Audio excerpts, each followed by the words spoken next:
Hello, everyone. Welcome to today's webinar. My name is Amanda with the Office of Innovation Entrepreneurship. Today, we're here to talk about the 2023 STEM Talent Challenge. This year, we had a great competition, and this is a webinar designed to debrief, talk a little bit about some of the decision making, some application tips moving forward. So, like I just said, we're going to talk today a little bit about the competition, the program, give you a better understanding of what that program entails, go through some of the evaluation criteria and common misunderstandings, some tips for grant writing, and then resources at the end. I do want to note this webinar is being recorded, and we will be posting it on the STEM Talent Challenge website shortly. And I also want to note, due to the level of applications we received this year, we will not be able to provide one-on-one feedback sessions available. We know we've gotten some requests in the inbox, so please do take notes, and hopefully we address your questions here. We do have a Q&A chat available, and some colleagues of mine are helping monitor that, so hopefully we can answer your questions here today.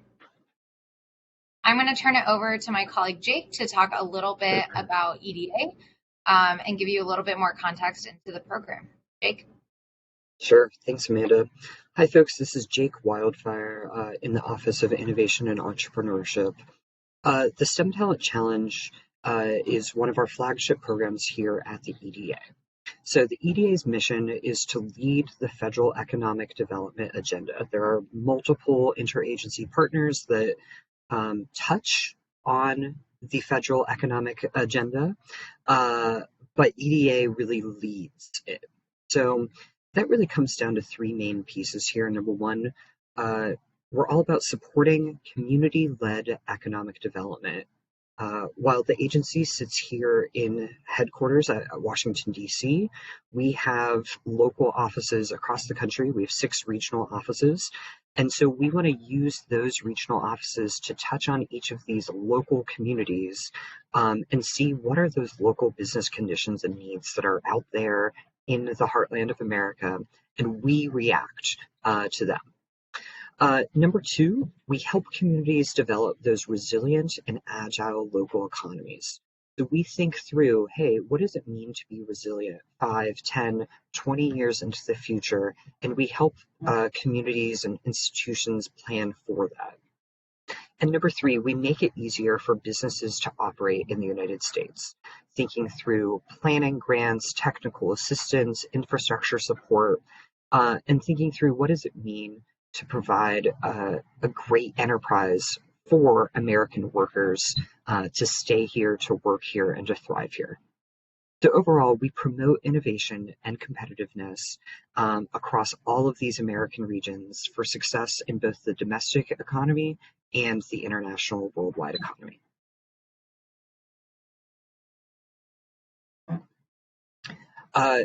Understanding that as our main national context, then we have several investment priorities, and you can see those in the box on the left, highlighted in yellow. Equity, and this is something that our Assistant Secretary Alejandra has mentioned over and over again. If you've listened to her on podcasts or anywhere else, equity is our main investment priority. Then we have recovery and resilience, workforce development, manufacturing, tech-based economic development, which is very near and dear to our heart here in the Office of Innovation and Entrepreneurship, environmental sustainability, and then exports and foreign direct investment.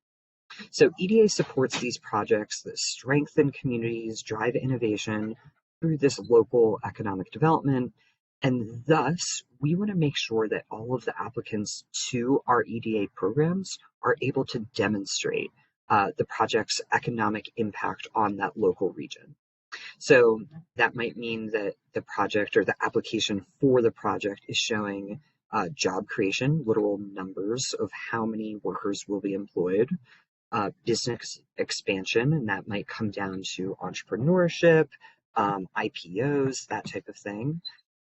Increase the capacity for economic development. So again, thinking about technical assistance and what it means to strengthen the resilience of the of the literal infrastructure of the community.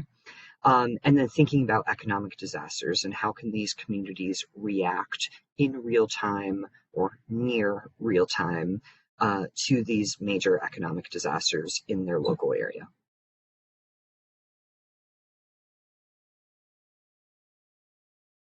So for the STEM Talent Challenge, we have a very specific statutory authority. So back in 2017, we first got our dedicated appropriation, or we got our authority in 2017, and then our first dedicated appropriations 3 years later in 2020. So overall, the STEM Talent Challenge funds projects that establish or grow training systems that align with STEM worker demand, and again, to strengthen those regional innovation economies.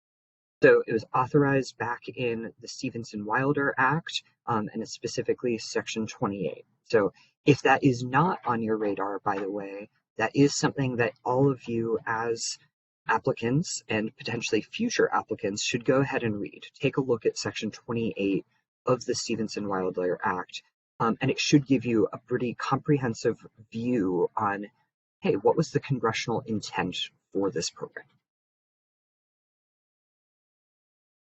So specifically for this program, from that congressional intent, we've identified 4 main programmatic goals. So number 1, implement or scale STEM competency-based work and learn education training models. There's a lot of adjectives in that sentence. The first one is it's got to be STEM related, science, technology, engineering, and math. Competency based, so we're talking skill sets, and it work and learn education and training. So these are programs that the participants are in some type of training, learning, educational format, but at the same time, they're in some type of workplace, professional location. Number 2, the STEM Talent Challenge seeks projects that utilize community-based partnerships. This is incredibly important. A weaker application is always going to be an application that sits on its own. We want to see partnerships, whether it's a community college and a local government, some nonprofits and a local regional university, that type of thing, a union. We want to see these partnerships. Number 3, we want to see projects that increase regional capacity to hire in innovative industries. So again, we are the Office of Innovation and Entrepreneurship. We're looking for innovation. If you're going to send us the same application that 40 other applicants are also sending, you're not going to score as highly. We want to see truly innovative industries that are pushing the future and pushing our communities into the future. And lastly, and certainly not least, we want to see projects that really increase diversity, equity, inclusion, and accessibility in the STEM industries. So certainly, as I mentioned, our number 1 investment priority at EDA is equity, and we need to see that in your projects because at the end of the day, that is one of our programmatic goals.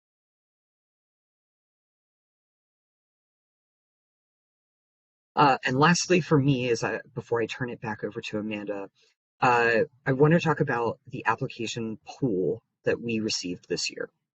So number 1, we received 90 applications from all across the country, requesting over $38 million, almost $40 million. Unfortunately, we don't have $40 million appropriated to us. So we were only able to choose 11 applications amongst those 90, 11 applications totaling $4.5 million. So a little less, or a little more than a tenth of what was requested, we were actually able to provide. And that just shows the demand. It's an incredibly competitive program, 12% overall acceptance rate.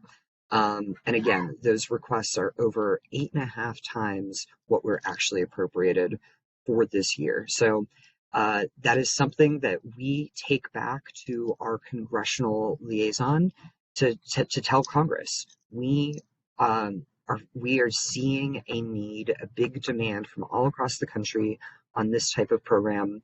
Uh, Give us more money. We'll see if Congress listens, but hey, we keep telling them. So, anyways, congratulations to you all. This is an incredibly competitive program, even to apply to. So, thank you for bringing in all of that hard work, all of that effort in those applications. I'm going to pass it back to Amanda to go through, hey, what were those strengths, weaknesses that we saw in all of these different applications? Back to you, Amanda. Thank you so much, Jake. I'll add one more thing to this slide, which is 90 applications is the most we've ever received for this program. So it was quite literally the most competitive year for this program as well. So now I'm going to dive into some of the details on what we were looking for. So first, we're going to talk about the technical requirements of the program. So this is, the logistics, the application itself, the requirements. As noted in the NOFO, applications that are deemed technically insufficient may not be considered for merit review. So what that means is if we actually had quite a few applications this year that did not submit what we consider to be a completed application for a number of reasons. So we're going to dive into that. So one of the things that's really, really cannot stress this enough, important to note, is what kind of organization you are. Because with a lot of grant funding, a lot of federal funding, EDA included, depending on your organization type, you might have different technical requirements for the application. And some of you did not fulfill those requirements for your organization type. So are you a public or a non-public entity? That's how we're phrasing it. Public entities, this is all spelled out in the notice of funding opportunity, literally on the second page of the NOFO. But depending on what kind of organization you have different requirements. So I do want to note that because some of these really apply to certain types of organizations. The number one reason we saw applications fail technical review is that they were missing government support letters. So if you are a non-public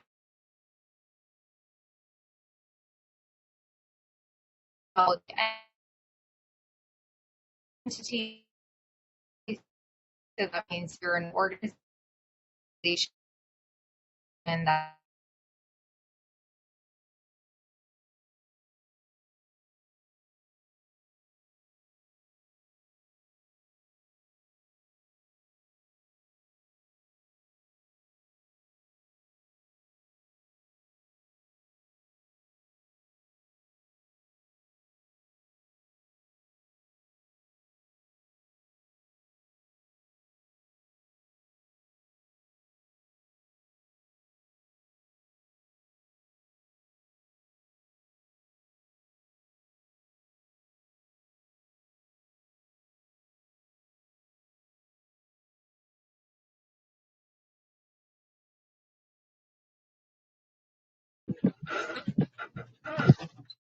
Hi folks, sorry about this. It seems like we're having some connectivity issues. Give us just another minute or two before we're able to continue forward. 1 moment.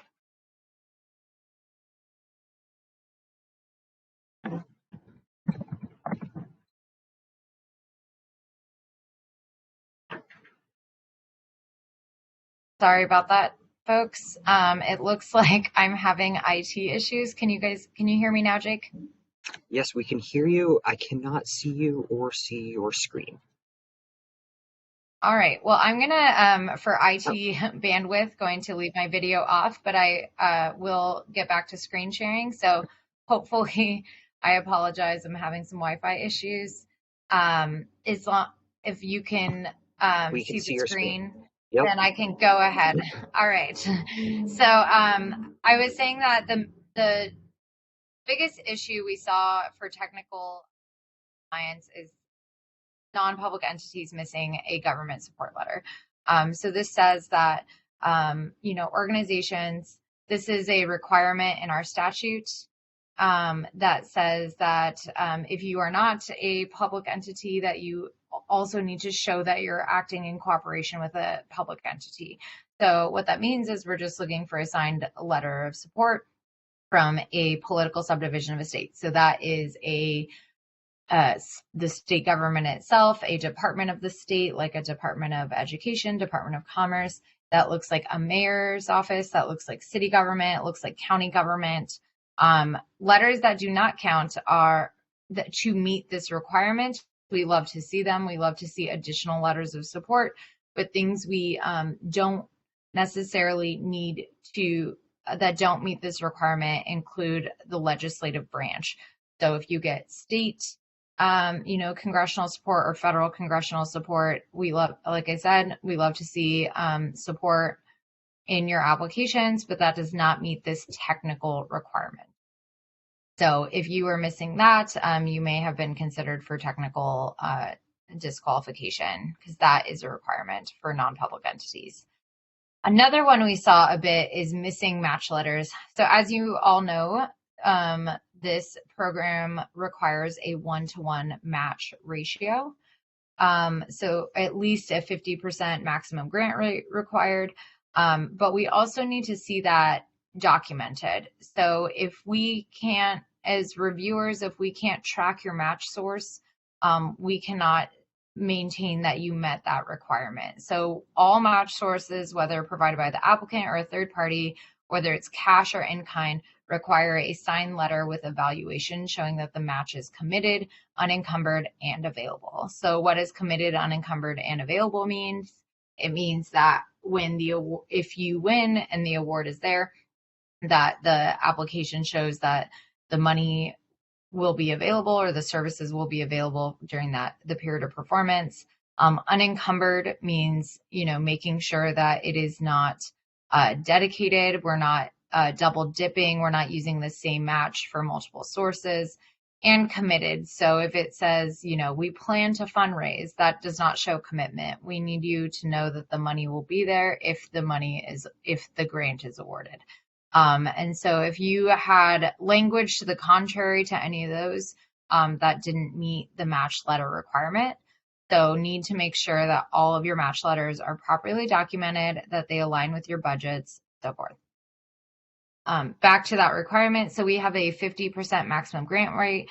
Again, this is regulated by statute that if you get, for every dollar of EDA funding, you must have at least $1 of match funding.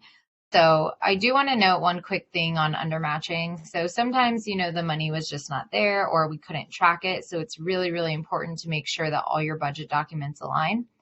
But one of the things just to watch out for is ineligible use of funds. So match funding is also subject to the same regulations as federal funding. So you can't use match funding in a way that you couldn't spend federal funding on the same project. So it needs to make sure that it is eligible for the use of funds as well. So that was something we had to look out for. So, you submit a ton of match letters and letters of support in your applications. We do read them. We do the math. We do cross-check it against your budget. And so those disconnects, whether, on accident, sometimes do cause some challenges with meeting this technical requirement because it is a requirement of this program. So we do enforce it. And lastly, one of the other reasons you may not have been selected for funding is if you're an ineligible entity. So we list all of our eligible entities at the top of the notice of funding opportunity. How you list yourself on your SF424 determines your eligibility. So if you are a small business or applying as an individual, those are not eligible participants in this program. Applicants, and also want to note that applicants do need to have an active SAM.gov registration at the time of award. So something that you can always do to prepare for next year, for your next competition, is make sure all of your accounts with other entities like SAM.gov are up to date and not expired. Next slide. So what are ways you can improve to make sure your technical application is your application is meeting the technical requirements. Cannot stress enough to read the NOFO thoroughly, but also within the notice of funding opportunities from our office, we include a checklist at the end in the appendices. So I think in this NOFO it was appendices B. And there's 2 checklists there. So if you are a non-public entity, like I said, you're a nonprofit organization, an institution of higher education that's not public, part of a public-private partnership, a science or research park, a federal laboratory, an economic development organization, or a co-applicant of one of those types, you will need to make sure you're reading the correct checklist. So there are 2 separate checklists. It's outlined if it's applicable to you or not. Here we noted if you need it per organization, per application, per match source. So hopefully this is helpful. If you have any feedback on how to improve this checklist, that would be great. So know your org type and look for those checklists. Second, so that's the technical requirements. Now let's get into the content of your application. So when you submit your application, your narrative, all your documents, how are we reviewing it? So let's get into the content. And this is straight from the NOFO, the Notice of Funding Opportunity. So we have a 5-point scale, and we have a number of questions and a number of criteria that we're looking at here. So I think we have 7 different criteria, and each application was read by at least 3 reviewers and scored on a scale of 1 to 5. And then we take your scores from the reviewers and basically create a ranking and do some of our selection from there. So we're going to go through each of these evaluation criteria and talk about what makes a stronger application for that. But this is what the reviewers were given verbatim to look at and see how they should score it. So the first one is, in looking at your STEM application, we are looking at the strength of regional partnerships and assets. As Jake noted earlier in our presentation about EDA and some of our goals, community-based economic development is really EDA's bread and butter. And so we are really looking at how can we take some of those EDA goals and apply it to this program. So reviewers are asked to look at how your project includes employers and training providers who are active, committed partners with clearly defined roles that will increase trainee job placement into high quality jobs. So we are looking at, in strength of regional partnerships and assets, we really want to know about your community. EDA is pretty flexible. We let you define what your region is, who's part of your region geographically. But we're also looking for you to define your partnerships and your assets. We want to make sure you understand that, economic development and workforce training doesn't happen in a silo. So we would like a lens into the world of what is happening in your region. So applications that are lower scoring, they may not have named any partners. They may not have named employer commitment. They may say we're doing everything by ourselves. If they have named partners, if we don't know what that partner is doing in the application or what their role will be, or if they are, what their scope that they will be participating in, that is something that is hard for us to score high on because we really need a clear understanding of what's happening on the ground or what your plan is. The other thing we're looking for here is evidence. So if you have partners, we want to avoid you just name dropping a bunch of organizations that exist and might work in this field. So if we're looking for partners that show their commitment, so that can look like additional letters of support, that can look like match source, that can look like a number of different things, but we're looking for evidence that shows that you understand the assets of your community. This can also look like data about what's going on in your region and so forth. So our higher scoring applications give us a really clear understanding of the roles that all their training providers, industry partners, and employers are playing in their project scope of work. We're looking to make sure that the plan that you put in place has a high likelihood of actually connecting employers with high quality, high wage jobs. And we're looking for that, data-driven, clear understanding of the regional ecosystem. So want to make sure you know your ecosystem and you know all the players in the area and where there might be gaps that this project will help fill some of those gaps. Next is the proposed solution. So the proposed solution, what you're being scored on is if the proposed solution is achievable, aligned with the opportunity, and meets the need of the target participants and population. So the way I like to think about this is on the last slide in the last evaluation criteria, we're looking for an understanding of what's going on in the ecosystem. Your solution should be filling those gaps. So we're hoping from your kind of ecosystem analysis on the last evaluation criteria that you're showing us where the gaps are, and it's okay for your community to have gaps.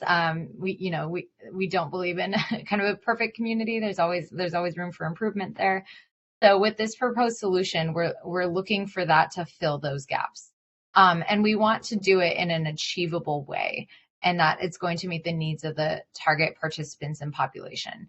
So something that's lower scoring here would be if there's an unrealistic workload. This SNOFO proposed a 24-month period of performance. So if there is an unrealistic workload for that 24 months, we don't think you can get it done in that timeline, or your timeline doesn't seem feasible. That's something that might score lower. One of the goals here, as we talk about, is really looking for the needs of target participants and population. This is a work-based learning program. We're really focused on the participants, about the future workforce. That's the goal of this program. So we really want you to understand the people behind the program, the people you're going to serve. So if you don't have any explanation or very little explanation about your target participants, you haven't thought through the feasibility of a recruitment strategy. We know with workforce programs, recruitment is often one of the biggest barriers folks face. So if there's a lack of understanding about your population, that's something that might score lower. The other one here, again, I see kind of the last slide focusing on the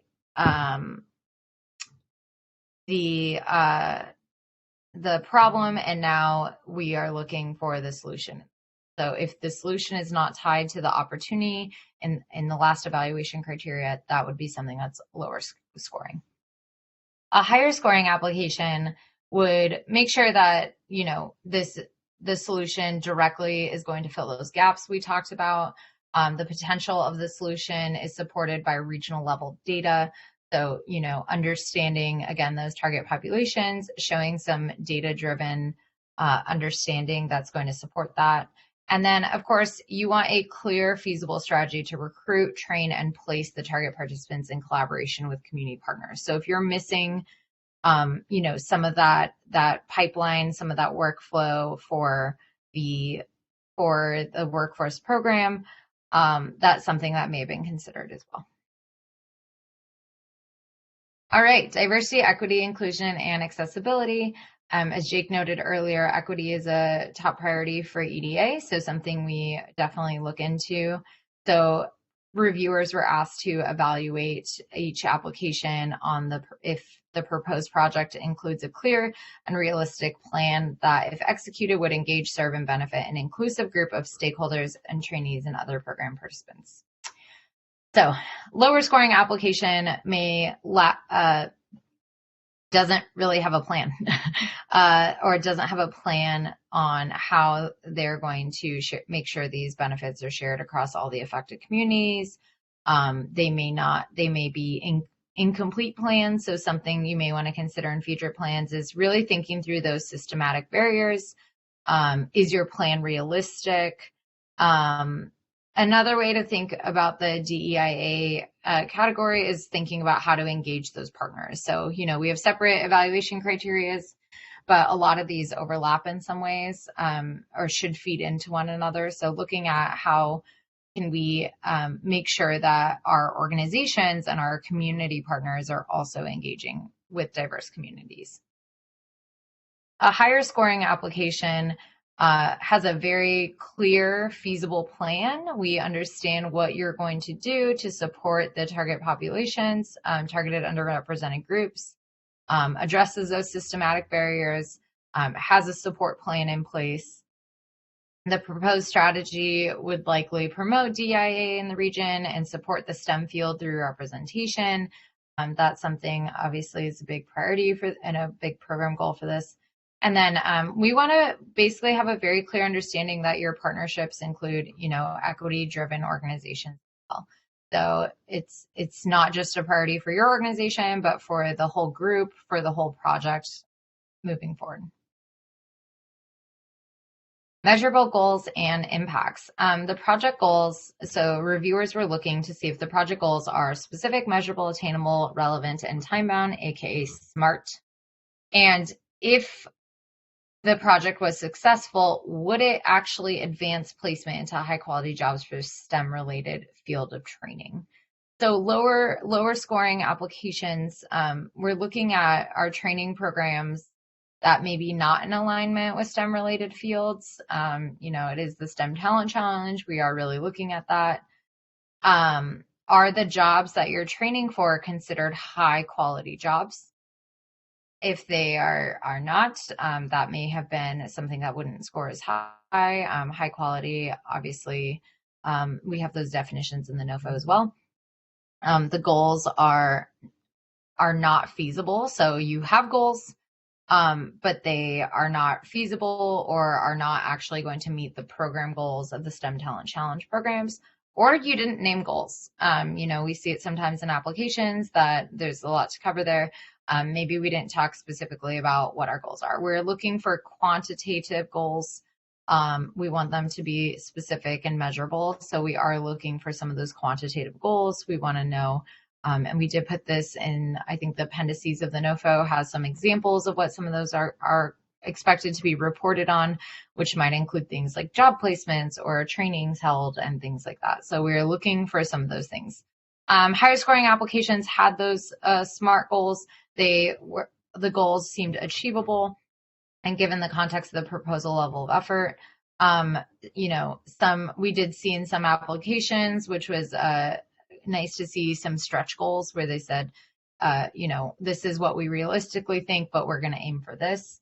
That was something I think it was kind of new to see under this, but appreciated. And stated goals are, again, SMART, and that there's a clear strategy. So we're not just looking for the what are you going to do, we want to understand the how you're going to do it. And I think a lot of the lower scoring applications really missed that how component across a lot of their application. So next one, we have, I think, two more. The continued impacts. So the project goals, the reviewers were looking at whether the project goals are, I did not copy the right, I apologize, there's a typo on the slide here. That is the same one from last time, but basically what we're looking for is this is the slide that, or the evaluation criteria that talks about program sustainability. Will the program continue to have impacts? Will it have lasting impact? If EDA chooses to make this investment, will it continue to have lasting impact? So we're looking at that sustainability plan under this one. So is there a plan? First and foremost, does it exist? If there's not a plan, that was something that would score lower. Is the plan feasible? Does it seem realistic? If not, that's something that might score lower. And then plans fail to address desired STEM needs in the regional innovation. One of the things I really noticed that really set applications apart in this category is for higher scoring applications, I think they really thought about the evolution of the program and evolution of the region and evolution of the economy.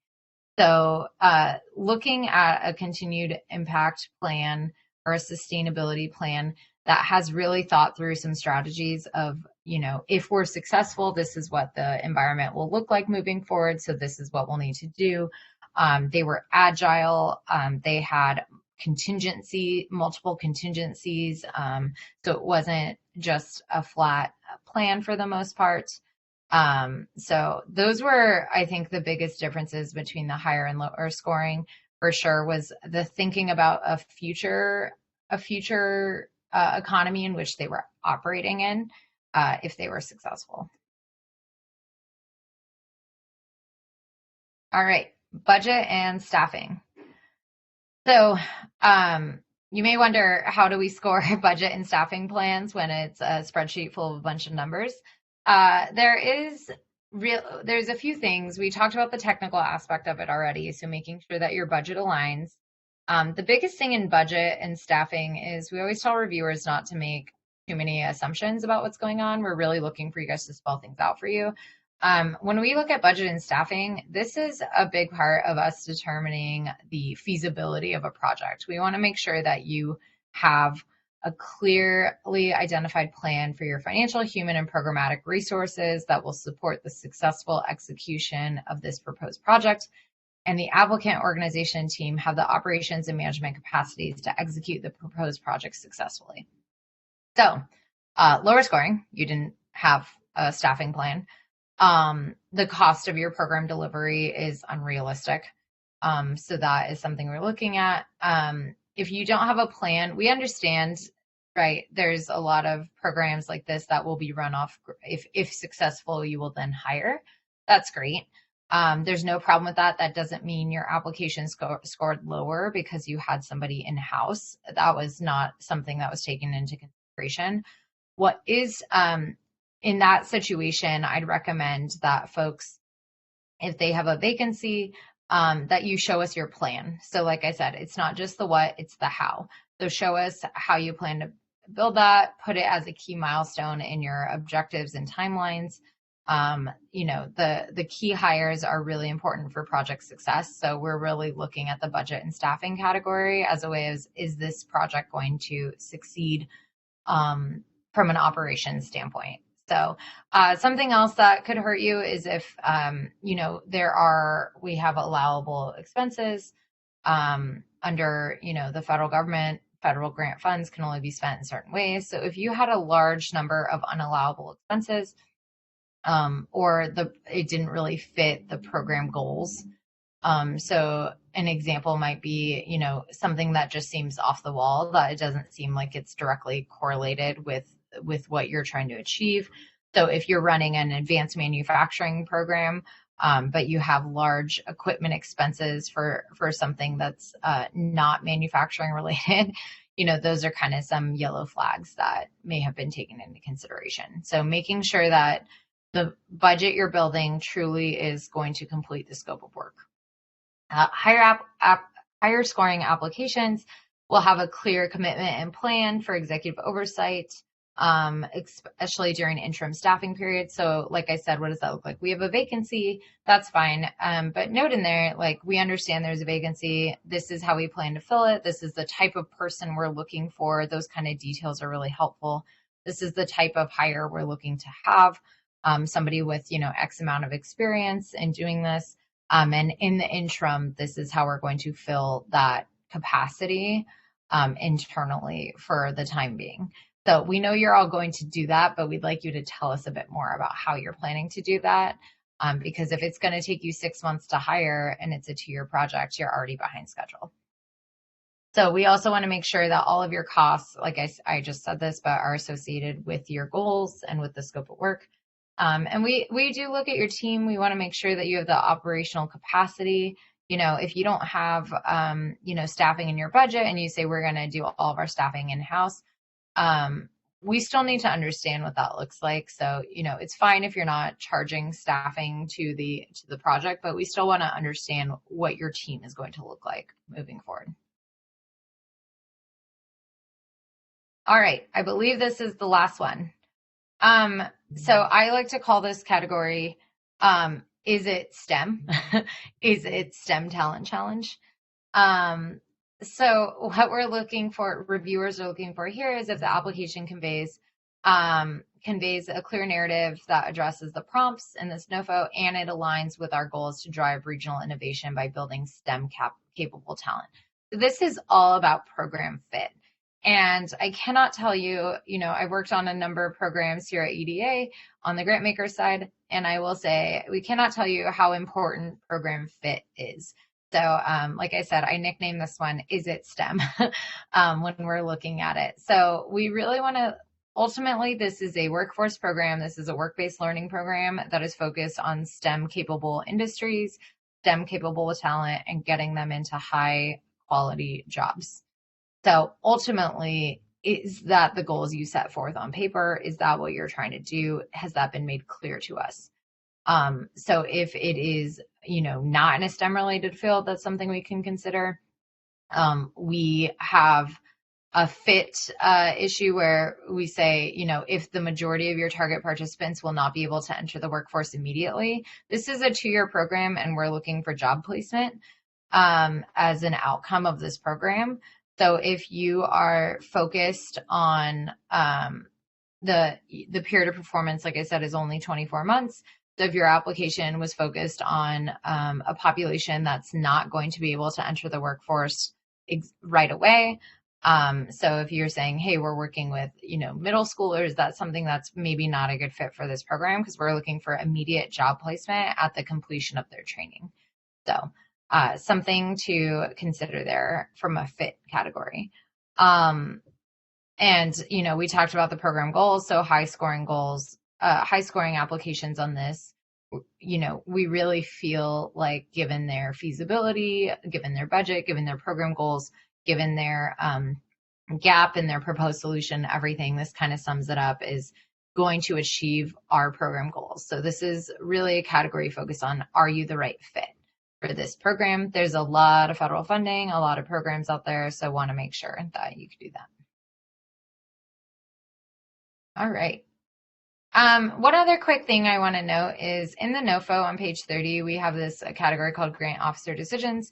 So one of the things we also look at, so we look at your scores. You could have, application score really high, but we also have, programmatic goals that we need to meet. So we do also, take considerations for portfolio balance, for geographic diversity, industry diversity, and many more. So if you want to learn more about that, you can read that in the NOFO, just to talk about how we kind of look at portfolio balance. All right, quick tips that I wanted to highlight. One is read the NOFO and make sure you come up with a plan. So for OIE, most of our notices of funding opportunity, our competitions, are open for about 45 to 60 days. I know that's a pretty short window for you to get an entire application together. So the first thing we say is make sure you come up with a plan of how you're going to meet the deadline. Every year we do receive applications after the deadline that are not considered at all because they didn't meet that. So read the NOFO, come up with a plan, and make sure you're meeting all your technical requirements. Second tip we have is, so currently STEM is slotted in the congressional budget. As you all know, we're waiting on Congress to pass next year's budget. So if we have money, if Congress gives us more grant funds, we plan to run this program again. Which means one thing, well, it means many things, but one thing is that we do have that 1-to-1 match requirement. We know sometimes that's hard. So if you're planning to apply again next year, which we encourage you all to do, or whenever we could run this competition again, is to start thinking about match sources and making sure that you guys have that ready to go. Another tip is to have a partner read the application to avoid assumptions. When I say partner, I don't mean, your coworker down the hall. We love your coworker down the hall. But who is somebody in your ecosystem that might be a colleague from another organization or a partner organization that doesn't know the ins and outs. They know of your organization, they're familiar with the work you're doing, but maybe doesn't know the exact ins and outs of the day-to-day management of your organization, and have them read your application for assumptions. So we tell our reviewers not to fill in the blanks for you. If there is an assumption being made, or there's a question mark in someone's head, that may be reflected in their scores. So we really want you to spell out, like I said, the what and the how of everything. So you want to make sure that if anything is slightly unclear, If something's too lingo-y, if there's, too much too much industry lingo, too many acronyms that nobody knows what they're talking about, you don't want to assume that people are expert. The reviewers, know everything about your niche industry that you're running this program in. So make sure you have somebody read that and be helpful. And then, of course, like we talked earlier about the technical requirements, match letters and valuations and make sure your math adds up. Those proofread match letters are really helpful. We do read them. We do gather information about your partnerships. Some of those things may go into, some of the evaluation criteria we talked about. So make sure you proofread those match letters, make sure your numbers add up, make sure you're putting things like if you're getting $10,000 per year or $10,000 in sum, we want to make sure that you're not getting eliminated based on not meeting a match requirement when the match is secured just because we don't understand what's happening in your letters. And then finally, program fit is key. We just talked about that evaluation criteria. Is it, the right program for the STEM Talent Challenge? We don't want to, try to fit, what's the saying, like a square peg in a round hole. So you want to make sure that you are getting that the program fit is key. That is right for this program. So I want to talk about some resources available to you all. And the first one that we're going to talk about is the tech-based economic development community of practice. And I'm going to turn it over to our partner, Jason Rittenberg at SSTI, to talk a bit about this COP. Great. Well, thank you, Amanda. And hopefully everyone can hear me okay. Just someone let me know if that's not the case. I'm Jason Rittenberg with State Science and Technology Institute, or SSTI.